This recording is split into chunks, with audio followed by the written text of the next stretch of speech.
Hello everyone.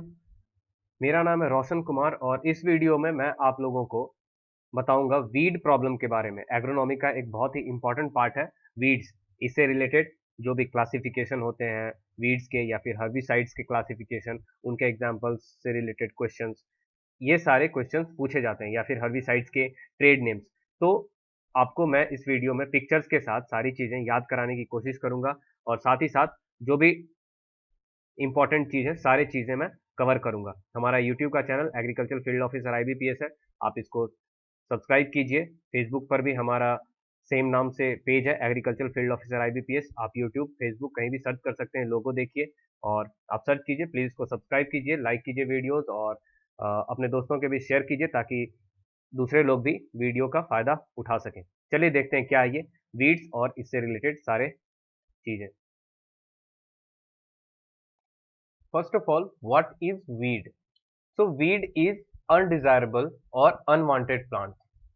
कोई भी plant weed हो सकता है। इवन एक फसल, जैसे कि आप एग्जांपल ले लो गेहूं। गेहूं भी एक वीड हो सकता है इन ए पर्टिकुलर सिचुएशन। कैसे? मान लीजिए हम खेती कर रहे हैं पैडी की।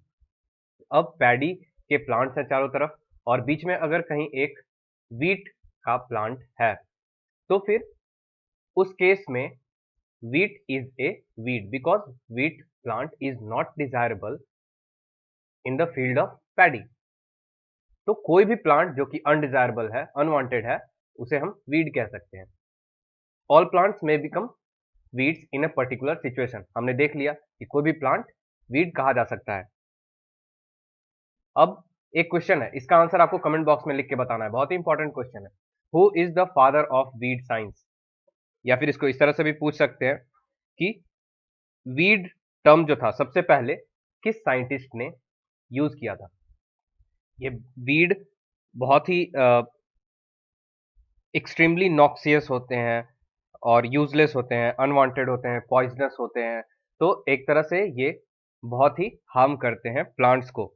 साथ ही साथ ये जो मेन क्रॉप्स होता है उनसे कंपटीशन करते हैं न्यूट्रिएंट्स के लिए। जो मेन क्रॉप है उनको जितना वाटर चाहिए नहीं मिल पाता, क्योंकि ये वीड्स न्यूट्रिएंट्स के लिए कंपटीशन करते हैं, वाटर के लिए कंपटीशन करते हैं मेन क्रॉप के साथ, लाइट के लिए कंपटीशन करते हैं। इवन जो फील्ड का एक इंपॉर्टेंट स्पेस होता है उसको ऑक्युपाई करके प्लेस के लिए कंपटीशन करते हैं। तो इस तरह से वीड्स मेन क्रॉप्स को हानि पहुंचाते हैं और इसलिए ये अनडिजायरेबल होते हैं। ये पिक्चर में मैंने आपको एक वीड का फोटो दिखाया। ये बहुत ही कॉमन वीड है जिसे कहते हैं एर्जिमोन मैक्सिकाना। तो आपने देखा होगा, ये बहुत ज़्यादा पाया जाता है। तो बस समझने के लिए कि वीड्स एक्चुअली हैं क्या। अब देखिए, मैं आपको क्लासिफिकेशन ऑफ वीड्स बताऊंगा। उससे पहले आप इन पिक्चर्स को देख के इनका क्या नाम है, इन वीड्स का क्या नाम है, इसको आप दिमाग में बिठा लीजिए, ताकि जब मैं एग्जांपल्स दूं तो आपको समझ में आए कि मैं किस वीड के बारे में बात कर रहा हूं। ये जो पहला पिक्चर आप देख रहे हैं ये है चेनोपोडियम, जिसे कि हम बथुआ कहते हैं। उसके बाद ये बहुत ही कॉमन वीड है, अनागालिस इसका नाम है। एर्जिमोन मैक्सिकाना पहले भी फोटो दिखाया था, और बहुत ही कॉमन वीड है, फील्ड्स में भी मिल जाता है बरसात के दिनों में बहुत ज्यादा। यूफोरबिया हिर्टा, ये देखिए, यूफोरबिया हिर्टा है इसका नाम। ये भी बहुत ही कॉमन वीड है, और अक्सर बरसात के दिनों में जो दीवार होते हैं कोने में ये उगता है, आप देखे होंगे और ये वीड क्रॉप्स के बीच भी उगकर और हानि पहुंचाता है। अब देखिए क्लासिफिकेशन ऑफ वीड्स। तो सबसे पहले, on the basis of site of predominance, मतलब इनका ग्रो करने का जो एरिया है वो कौन सा मेन एरिया होता है, मतलब एज क्रॉप के साथ या फिर क्रॉप के बिना ये उग सकते हैं। तो उसके बेसिस पर दो तरह से हम इनको क्लासिफाई करते हैं। फर्स्ट है ऑब्लिगेट वीड्स और सेकंड है फैकल्टेटिव वीड्स। ऑब्लिगेट वीड्स क्या होते हैं? ऑब्लिगेट वीड्स होते हैं जो कि एग्रीकल्चरल क्रॉप के साथ या फिर जहां लोग रहते हैं वहां पर उगते हैं, उन्हें कहते हैं ऑब्लिगेट वीड्स। जैसे कि एग्जांपल चेनोपोडियम, एनागालिस, इनका पिक्चर मैंने आपको ऑलरेडी इससे पहले स्लाइड में दिखा दिया है। उसके बाद जो सेकंड है फैकल्टेटिव वीड्स, ये होते हैं कि ये लोगों के रहने के स्थान पर तो ग्रो करते ही है, साथ ही साथ जंगल में जहाँ लोग नहीं रहते वहां भी ये इस तरह के वीड्स उगते हैं। तो इनके एग्जाम्पल्स हैं एजमोन मैक्सिकाना, यूफोर्बिया हिटा। इनके पिक्चर्स भी मैंने आपको स्लाइड में पीछे दिखा दिया है। इसके बाद कुछ और पिक्चर्स हैं, इनको आप देखकर पहचान लीजिए, दिमाग में बिठा लीजिए इनके पिक्चर। ओरोबांचे वीड है ये। डोडर, जिसे कुस्कुटा कहते हैं। अमरबेल अक्सर आपको दिख जाता होगा, ये पेड़ों के ऊपर होता है, ये पीले कलर का होता है, या फिर लाइट ग्रीन आप बोल सकते हैं। तो ये जिस भी पेड़ पर उगता है उसे सुखा देता है, तो ये एक पैरासाइटिक वीड है। आगे हम डिस्कस करेंगे इसके बारे में। उसके बाद ये वीड है स्ट्रीगा। दिमाग में बिठा लीजिए कि स्ट्रीगा कौन से वीड को। उसके बाद बर्ड वाइन, जिसे कि लोरेंथस भी कहते हैं। तो सेकंड क्लासिफिकेशन है on the basis of dependence on host. मतलब ये जो वीड्स होते हैं अपने होस्ट प्लांट पर, मतलब ये एक तरह से पैरासाइट है, और अपने जो होस्ट प्लांट है जिन पर ये ग्रो कर रहे हैं, ये वीड्स जिन प्लांट्स के ऊपर ग्रो कर रहे हैं, तो उन पर कितने ज्यादा ये डिपेंडेंट है उसके बेसिस पे। तो फर्स्ट है टोटल रूट पैरासाइट, या फिर उन्हें होलो रूट पैरासाइट भी कहते हैं। तो ओरोबांचे है ये टोटल रूट पैरासाइट है। उसके बाद सेकंड है टोटल स्टेम पैरासाइट, जिसे होलो स्टेम पैरासाइट भी कहते हैं। इसका एग्जांपल है कुस्कुटा या फिर अमरबेल जिसे कहते हैं, जो कि पूरी तरह से पेड़ के जो ऊपरी हिस्से में होता है, पत्तों में, डाली के ऊपर ये ग्रो करता है, और जो पेड़ होते हैं उनको सुखा देता है। तो ये कुस्कुटा टोटल स्टेम पैरासाइट है। उसके बाद सेमी रूट पैरासाइट का एग्जांपल है स्ट्रीगा, और सेमी स्टेम पैरासाइट का एग्जांपल है लोरेंथस। आपसे इनका डेफिनेशन कभी नहीं पूछेंगे, ये एग्जांपल्स के रूप में ही आपसे क्वेश्चन पूछेंगे, जैसे कि which of the following is total root parasite. अब आपको ऑप्शंस में दे देंगे ओरोबांचे, कुस्कुटा, स्ट्रीगा, लोरेंथस। अब कुछ और पिक्चर्स आप देख लीजिए। एकिनोक्लोआ बहुत ही कॉमन वीड है, जो कि मिट्टी जहाँ पर इस तरह काले कलर की मिट्टी होती है वहां पर ये उग जाते हैं। उसके बाद ये फलारिस, ये देखिए ये बहुत ही सिमिलर इन लुक है वीड के, मतलब वीड्स के। वीट जो गेहूं की फसल होती है उसका ये मिमिक्री वीड है, मतलब एकदम उसके जैसा ही लगता है, और इसको अगर ये वीट के साथ फलारिस अगर ग्रो कर रहा है तो इसे पहचानना मुश्किल होता है। उसके बाद साइप्रस, जिसे मोथा भी कहते हैं, ये भी बहुत कॉमन वीड है, नदी के किनारे बहुत ज़्यादा देखने को मिलता है। उसके बाद कैमेलिना, पिक्चर को याद कर लीजिए। पार्थेनियम बहुत ही हार्मफुल वीड है, जो कि रेस्पिरेटरी डिजीजेस हमारे अंदर इंड्यूस करता है। तो पार्थेनियम ये है। मुझे लगता है सब लोगों ने ये वीड तो जरूर देखा होगा, पार्थेनियम, जिसे कांग्रेस ग्रास भी कहते हैं, और ये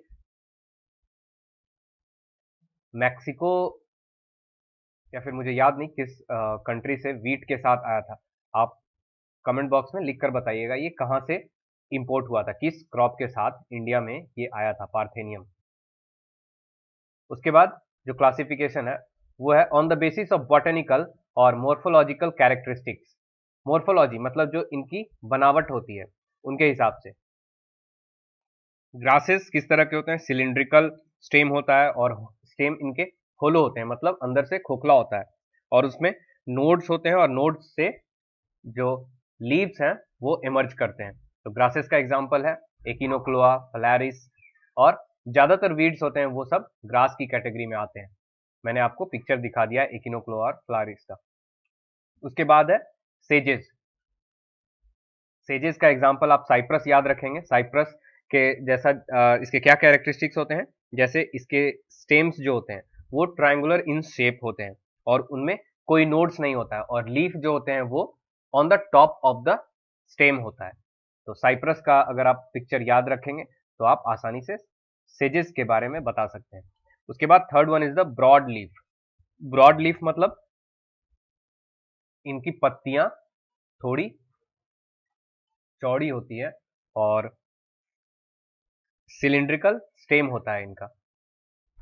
इसके एग्जाम्पल में सारे डाइकोट वीड्स जैसे कि कैमेलिना, चेनोपोडियम एल्बम, ये सारे आते हैं। इनके पिक्चर्स भी मैंने आपको पीछे स्लाइड में दिखा दिया है।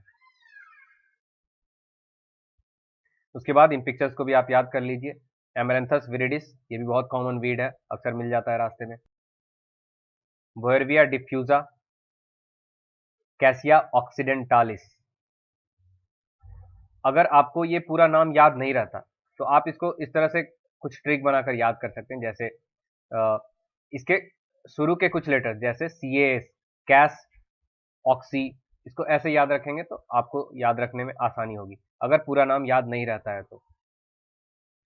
यूफोर्बिया थाइमिलोइया, ये भी कॉमन वीड। यूफोर्बिया ड्रैकुनकुलॉइड्स। उसके बाद डाइजेरा आर्वेंसिस, आप पिक्चर याद रखेंगे दिमाग में कि इसे ही कहते हैं डाइजेरा आर्वेंसिस। जब भी मैं बोलूं डाइजेरा आर्वेंसिस तो आपके दिमाग में ये पिक्चर आना चाहिए। उसके बाद दतुरा फेस्टोसा। अब जो क्लासिफिकेशन है वो रबी वीड्स एंड खरीफ वीड्स, जो रबी फसल के साथ ग्रो करते हैं उन्हें रबी वीड्स कहते हैं, और जो खरीफ क्रॉप के साथ ग्रो करते हैं उन्हें खरीफ वीड्स कहते हैं सिंपली। तो रबी वीड्स ये हैं अनागालिस आर्वेंसिस, कॉन्वोल्वुल्वस आर्वेंसिस। सारे पिक्चर्स आप याद रखेंगे, या फिर जितना भी पॉसिबल हो उतना याद रखेंगे, ताकि चीज़ों को याद रखने में जब भी मैं बात करूं तो दिमाग में ये इमेज आए। फिर डेस्मोडियम ट्राइफोलियम, एस्फोडेलस टेनुफोलियस। अब देखिए, on the basis off season, जैसा मैंने आपको बताया, खरीफ वीड्स और रबी वीड्स। तो खरीफ वीड्स एग्जांपल्स हैं एमरैंथस विरिडिस, जिसे जंगली चौलाई कहते हैं, बोहेरविया डिफ्यूजा, पिक्चर मैंने आपको दिखा दिया है, विष खोपड़ा कहते हैं, और रबी वीड्स में एनागेलिस आर्वेंसिस, जिसे कृष्ण नील कहते हैं, और अर्जेमोन मैक्सिकाना सत्यानाशी। अब कुछ अदर बेसिस भी हैं जिनके बेसिस पर हम क्लासिफिकेशन करते हैं, तो ये एक एक करके देखते हैं। रिलेटिव वीड्स, जैसे कि वीट के फील्ड में अगर राइस का कोई प्लांट ग्रो कर रहा है तो उसे भी हम वीड कहेंगे, because rice is not desired in the field of wheat. उसके बाद एब्सोल्यूट वीड्स। अब ये इनके ऐसे कैरेक्टरिस्टिक्स ही होते हैं, मतलब ये सिर्फ वीड ही कहला सकते हैं, कभी भी ये किसी भी रूप में हमें बेनिफिट नहीं कर सकते। इसका एग्जांपल है Cyperus rotundus. Third one is rogue weed. Rogue weed क्या होता है कि सेम क्रॉप का मतलब एक क्रॉप है, उसकी कोई दूसरी वेराइटी अगर उस फील्ड में ग्रो कर रही है तो उसे कहेंगे हम रोग वीट। मिमिक्री वीड्स, जैसे कि मैंने आपको बताया था कि इनकी मॉर्फोलॉजी, इनकी जो बनावट होती है वो मेन क्रॉप के जैसी ही होती है, जैसे कि फलारिस, ये ऑलमोस्ट वीट के जैसा ही दिखता है, वीट मतलब गेहूं के जैसा ये दिखता है। तो फलारिस एक मिमिक्री वीड है वीट का। Volunteer weeds, seeds of previous crop, मतलब हार्वेस्टिंग के टाइम जो प्रीवियस क्रॉप है उसका कुछ सीड जो है वो रह जाता है और वो फिर नेक्स्ट क्रॉप के साथ ग्रो करता है, उसे कहते हैं वॉलंटियर वीड्स। नॉक्सियस वीड्स, इन्हें लॉ के द्वारा वीड डिक्लेयर कर दिया गया है, उसे कहते हैं नॉक्सियस वीड्स। जैसे कि नॉक्सियस वीड का एग्जांपल है पार्थेनियम। ये एग्जांपल्स आप याद रखेंगे, क्योंकि जो सबसे इंपॉर्टेंट क्वेश्चन बनता है यहां से वो है एग्जांपल्स का।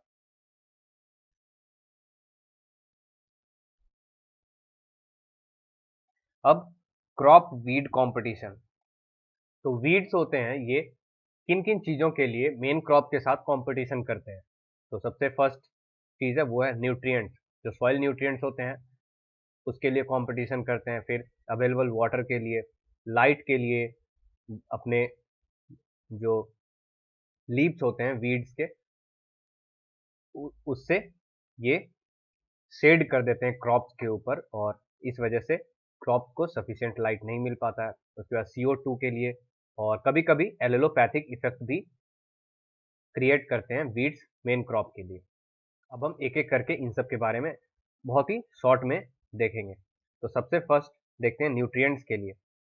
तो न्यूट्रिएंट्स के केस में जनरली ये देखा गया है कि जो वीड्स होते हैं वो मेन क्रॉप के कंपैरिजन में ज़्यादा न्यूट्रिएंट्स अब्जॉर्व करते हैं और जल्दी न्यूट्रिएंट अब्जॉर्व करते हैं।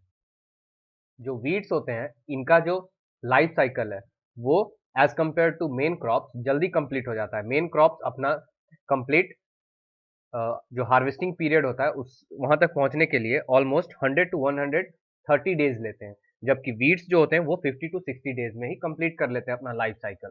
तो अपने पूरे लाइफ साइकिल में ये जो रिक्वायर्ड अमाउंट ऑफ न्यूट्रिएंट्स है इसको ऑब्जॉर्व कर लेते हैं, तो जो मेन क्रॉप है उसके लिए न्यूट्रिएंट्स नहीं बचता है। और साथ ही साथ एक चीज और कि कभी कभी ये वीड्स जो होते हैं ये डीनाइट्रीफाइंग बैक्टीरियाज इनको भी मतलब प्रोमोट करते हैं और डीनाइट्रिफिकेशन को प्रोमोट करते हैं, तो availability of nitrogen for main crop becomes less. तो इस तरह से ये वीड्स हानि पहुंचाते हैं। सेकंड है वाटर के लिए। अब वाटर के लिए competition mainly unirrigated and dryland areas में बहुत ही ज्यादा होता है वीड्स और मेन क्रॉप्स के बीच में। जो वीड्स का जो ट्रांसपीरेशन रेशियो होता है water required unit amount of water required for unit amount of dry matter, तो उसे कहते हैं ट्रांसपीरेशन रेशियो। तो वीड्स का transpiration ratio as compare to main crop बहुत ही ज्यादा होता है। तो आप देखिए same amount of dry matter के लिए जो वाटर की रिक्वायरमेंट है वीड्स में बहुत ज्यादा होती है, तो इसलिए उनका वाटर रिक्वायरमेंट ज्यादा होता है और वो मेन क्रॉप के लिए वाटर छोड़ते नहीं है। साथ ही साथ वो बहुत ही ज्यादा हाई टेंशन पे जो वाटर बाउंड होते हैं उनको भी यूज करने में वो सक्षम होते हैं। तो मेन क्रॉप का जो परमानेंट विल्टिंग पॉइंट है जहां पर वो ऑलमोस्ट डेड होने की कगार पे पहुंच जाते हैं मेन क्रॉप, वहां भी ये वीड्स आसानी से ग्रो करते हैं। थर्ड है लाइट के लिए। तो लाइट के लिए वीड्स कैसे कंपटीशन करते हैं, तो मेन क्रॉप के ऊपर ये वीड्स ग्रो करते हैं, इनके लीव्स जो हैं वो मेन क्रॉप के ऊपर आ जाते हैं। तो जो फोटोसिंथेसिस के लिए जो लाइट होता है वो मेन क्रॉप तक पहुंच ही नहीं पाता। तो जो पीएआर होता है फोटोसिंथेटिकली एक्टिव रेडिएशन वो पहुंच नहीं पाता है मेन क्रॉप के ऊपर, तो उसके वजह से फोटोसिंथेसिस रेट जो है वो डिक्रीज हो जाता है और इस तरह से मेन क्रॉप को हानि पहुंचती है। उसके बाद CO2 के लिए वीड्स जितने ज़्यादा होंगे वो उतना ही CO2 को यूज़ करेंगे और एज अ रिजल्ट जो मेन क्रॉप के लिए अवेलेबिलिटी ऑफ CO2 है उतनी ही कम हो जाएगी। और एक बात कि most of the weeds are C4 plant, ज़्यादातर जो वीड्स होते हैं वो C4 प्लांट होते हैं। तो C4 प्लांट में हम जानते हैं कि जो CO2 का यूज़ होता है वो ज़्यादा होता है, तो इसलिए CO2 का जो एटमॉस्फेयर में कंसेंट्रेशन है उसको डिक्रीज कर देते हैं वो। अब last one allopathic effect. Allopathic effect में क्या होता है कि जो वीड्स होते हैं वो कुछ केमिकल्स रिलीज करते हैं जो कि वीड्स के जो कि मेन क्रॉप होते हैं उनके ग्रोथ में हिंड्रेंस करते हैं और जो मेन क्रॉप है उनको ग्रो नहीं करने देते। तो इसके एग्जाम्पल्स आप याद कर लेंगे। इसके एग्जाम्पल्स जैसे Agropyron repens, Sorghum halepense, Lantana camara, Abutilon theophrasti, Cyperus rotundus, Euphorbia maculata, Ambrosia psilostachya. तो ये सारे हैं, इनके फोटोज कुछ के मैंने आपको दिखा दिए और कुछ के मैं आपको इस स्लाइड के बाद वाले स्लाइड्स में दिखाऊंगा। तो सारे के सारे आप नाम याद रखेंगे, जितना भी हो सके आप याद रखेंगे क्योंकि एग्जाम्पल्स ही आपसे पूछे जाएंगे। अब तो हो गई बात वीड्स की कि वीड क्या है और किस तरह से वो कंपटीशन करते हैं, क्लासिफिकेशन हमने देख लिया। अब वीड कंट्रोल की बात करते हैं। तो वीड्स को कैसे कंट्रोल करेंगे, तो इसके मेनली दो मेथड है। फर्स्ट है preventive method and the second one is curative और रीमेडियल मेथड। प्रिवेंटिव मेथड्स मतलब जब वीड इन्फेस्टेशन नहीं हुआ है, मतलब वीड्स के ग्रो करने से पहले ही हम कुछ ऐसे मेजर्स ले लें जिससे कि वीड्स ग्रो ना कर पाए। तो इसमें दो चीजें हैं। फर्स्ट है टाइम, मतलब इन्फेस्टेशन से पहले, और स्पेस मतलब जिस जगह से इन्फेस्टेशन हो रहा है हम वहां से किसी तरह से प्रोटेक्शन ले लें। तो प्रिवेंटिव मेथड्स में क्या क्या आ गया, जैसे क्रॉप मैनेजमेंट प्रैक्टिसेस या फिर use of weed free crop seeds, seed certification, मतलब सर्टिफाइड सीड्स ही हम यूज करेंगे, या फिर वीड लॉज, जैसे कि कुछ एरियाज में ऐसे वीड्स होते हैं जिनके इन्फेस्टेशन से बचाने के लिए उन क्रॉप्स को उन क्रॉप्स के एक्सपोर्ट पर बैन लगा दिया जाता है, तो उसे कहते हैं वीड लॉ के द्वारा प्रोटेक्शन करना। इंडिया में वैसे कोई लॉ नहीं है, बस एक कर्नाटका में एक डिक्लेयर किया गया है पार्थेनियम हिस्टेरोफोरस को, जो कि नॉक्सियस वीड है, इसे वहां पर लॉ के द्वारा डिक्लेयर कर दिया गया है। अब उसके बाद जो मेजर आता है वो है क्यूरेटिव, या फिर जिसे रिमेडियल मेथड कहते हैं, मतलब इन्फेस्टेशन हो चुका है, अब हम उससे बचने के लिए क्या उपाय कर सकते हैं, उसे कहते हैं क्यूरेटिव या फिर रिमेडियल मेथड। तो first one is eradication method. Eradication मतलब जो ऑलरेडी डेवलप कर गए हैं वीड्स, उनको हम किसी तरह से खत्म कर देते हैं। जैसे वीड्स ग्रो कर रहे हैं, वो अपने अभी इनिशियल स्टेजेस में है, छोटे छोटे प्लांट्स हैं वीड्स के, तो हम उनको वहां से उखाड़ देते हैं, तो उसे कहते हैं इरेडिकेशन मेथड। उसके बाद कंट्रोल मेथड्स। कंट्रोल मेथड्स को भी तीन तरह से फर्दर क्लासिफिकेशन किया गया है: कल्चरल मेथड्स, बायोलॉजिकल मेथड्स और केमिकल मेथड्स। कल्चरल मेथड में हैंड वीडिंग, मतलब हाथ से हम उखाड़ कर फेंक रहे हैं उस तरह से, या फिर ड्रेजिंग, जैसे कि हम मैकेनिकल फोर्स का यूज कर रहे हैं किसी वीड को उखाड़ने के लिए उसके जड़ के साथ, तो उसे कहते हैं ड्रेजिंग। तो ड्रेजिंग कर रहे हैं या फिर हैंड वीडिंग कर रहे हैं, तो ये सारी चीजें आती है मैकेनिकल मेथड से। उसके बाद क्रॉपिंग मेथड या फिर कॉम्पिटिटिव या इकोलॉजिकल मेथड, तो इसमें आ जाता है जैसे क्रॉप रोटेशन करके हम बचा रहे हैं। जैसे कुछ वीड्स ऐसे होते हैं, जैसे वो पैडी में ग्रो कर रहे हैं, लेकिन अगर हम वहां पर वीट लगा दें तो वो ग्रो नहीं करेंगे, तो इस तरह से हम क्रॉप रोटेशन करके भी वीड इन्फेस्टेशन से बचा सकते हैं। बायोलॉजिकल मेथड्स में क्या क्या है?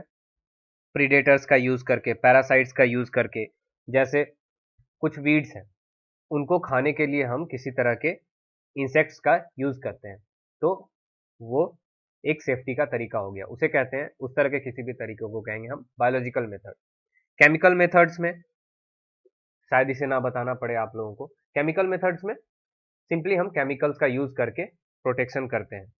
फॉर एग्जाम्पल सोडियम आर्सेनाइड का यूज सबसे पहले पंजाब में किया गया था कैर्थेमस ऑक्सीकेंथा को कंट्रोल करने के लिए। उसके बाद 2,4-D का एज ए हर्बिसाइड बहुत ज़्यादा यूज होता है, तो अब 2,4-D पे इंडिया में बैन लग चुका है। अब सिर्फ मॉस्क्यूटो रिपेलेंट, मतलब मॉस्क्यूटोज को कंट्रोल करने के लिए ही सिर्फ 2,4-D का यूज कर सकते हैं। तो इस तरह से केमिकल्स का यूज करके हम वीड्स को कंट्रोल करते हैं, तो उसे कहते हैं chemical method for controlling weeds. ये कुछ और पिक्चर्स हैं वीड्स के। ये पिक्चर है नटसेज का, आप देखिए, ये इसके स्टेम्स हैं, ये ट्रायंगुलर शेप में होते हैं, इसके बारे में बताया था मैंने, और आगे क्लासिफिकेशन भी। साइनोडॉन डैक्टिलॉन बहुत ही कॉमन वीड है। उसके बाद वाटर ह्यासिंथ, पानी में जो जमा पानी होता है तालाब वगैरह में, ये मिलता है वीड। तो राइस या पैडी के क्रॉप में ये वीड। सिलोसिया अर्जेंटिया, ये भी कॉमन वीड है जो कि फील्ड में अक्सर मिल जाता है। एग्रोपायरोन रिपेंस, पिक्चर्स याद कर लीजिए आप, ये है सॉर्गम हेल्पेंसे। के बाद लैंटाना कैमेरा, इसका गोल गोल फल होता है, छोटा छोटा छोटा, बहुत ही कॉमन वीड है ये भी। अब देखते हैं क्लासिफिकेशन ऑफ हर्बिसाइड्स।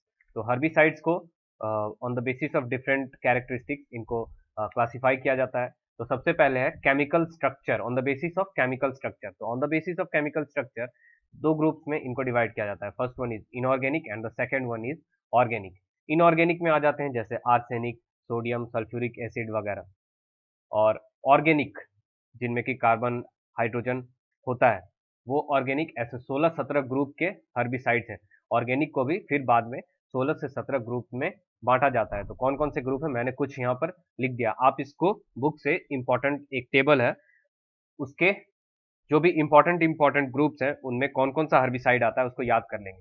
जैसे एलिफेटिक ग्रुप में डालाफोन और टीसीए, अमाइड्स एंड एसिटामाइड्स में ऑल क्लोर जैसे कि ब्यूटाक्लोर, एलाक्लोर, प्रोपाक्लोर, ये सारे आते हैं, और साथ ही साथ इसमें प्रोपेनिल भी आता है।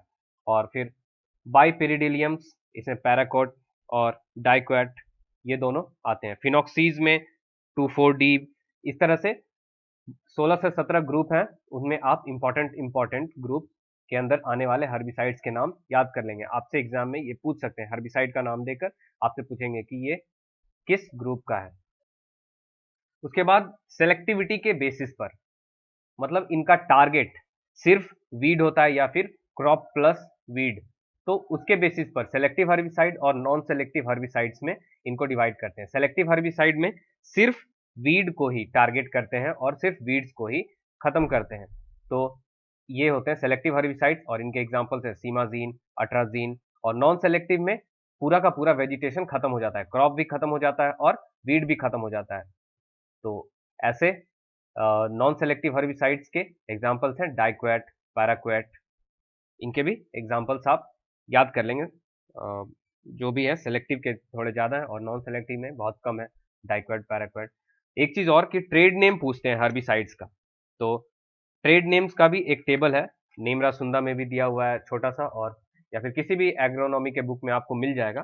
तो ट्रेड नेम्स आप याद कर लेंगे, जैसे कि एलाक्लोर मार्केट में किस नेम से अवेलेबल होता है, तो लस्सो इस नाम से अवेलेबल होता है। डालाफिन हेक्सापोन के नाम से, डाउपोन के नाम से, इस तरह से सारे जो भी हर्बिसाइड्स हैं उनका जो एक्चुअल मार्केट में किस नाम से आता है उसको आप याद कर लेंगे।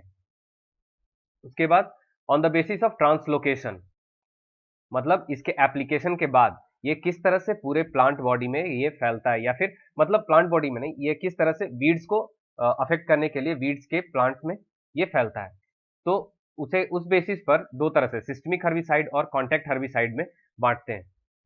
और सिस्टमिक हर्बिसाइड होता है जो जाइलम और फ्लोएम के थ्रू ये पूरे बॉडी में फैलता है, तो फोटोसिंथेसिस, रेस्पिरेशन वगैरह सारे को अफेक्ट करता है। इसके एग्जांपल्स है प्रोपेनिल, 2,4-D, अट्राजीन, सीमाजीन, ये सारे इसके एग्जांपल्स हैं। कॉन्टैक्ट हर्बिसाइड्स में जो कि मतलब हर्बिसाइड के कांटेक्ट में आने पर वीड्स हो या फिर मेन क्रॉप हो वो खत्म हो जाता है, उसको बोलते हैं कॉन्टेक्ट हर्बिसाइड। और इसके एग्जांपल्स पैराक्वेट और डाइक्वेट, सारे एग्जांपल्स आप याद रखेंगे, डेफिनेशन इंपॉर्टेंट नहीं है, एग्जांपल्स ही एग्जाम में पूछ सकते हैं। उसके बाद on the basis of time of application तीन तरह से डिवाइड करते हैं। प्री प्लांट अप्लाइड, जो कि before the plantation of crop apply किया जाता है हर्बिसाइड्स को, इनके एग्जांपल्स है फ्लूक्लोरालीन, एलाक्लोर। प्री इमरजेंस, जिसमें कि वीड्स इमर्ज होने से पहले इन हर्बिसाइड्स को अप्लाई करते हैं, इनमें आते हैं, इनके एग्जांपल्स हैं ओनली सेलेक्टिव हर्बिसाइड, जो भी सेलेक्टिव हर्बिसाइड मैंने आपको बताया था जैसे कि 2,4-D, सीमाजीन, अट्राजीन, वो सारे इसमें आते हैं प्री इमरजेंस में। पोस्ट इमरजेंस में मतलब वीड्स के इमरजेंस के बाद इनको अप्लाई किया जाता है, तो इनमें आते हैं 2,4-D, प्रोपेनिल, ये सारे आते हैं। उसके बाद on the basis of method of application, तो इसको डिवाइड करते हैं फोलिएज अप्लाइड, सॉइल अप्लाइड या फिर एक्वेटिक एप्लीकेशन।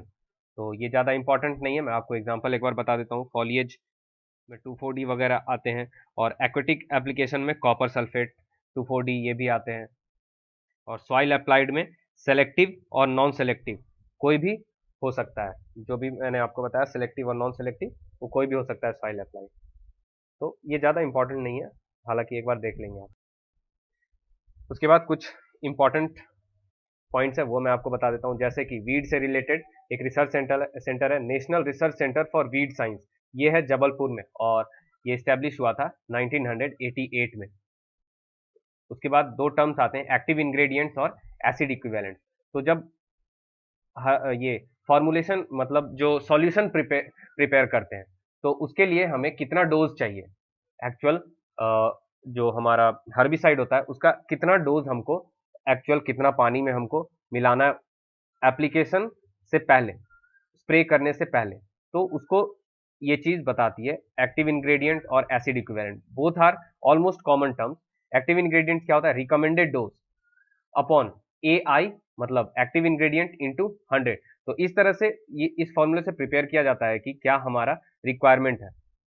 रिक्वायरमेंट किस चीज की? अमाउंट ऑफ कमर्शियल प्रोडक्ट की, मतलब जो प्रोडक्ट हम खरीद कर ला रहे हैं उसको कितना पानी में हम मिलाएंगे, तो उसके लिए ये फॉर्मूला होता है recommended dose upon active ingredient into 100।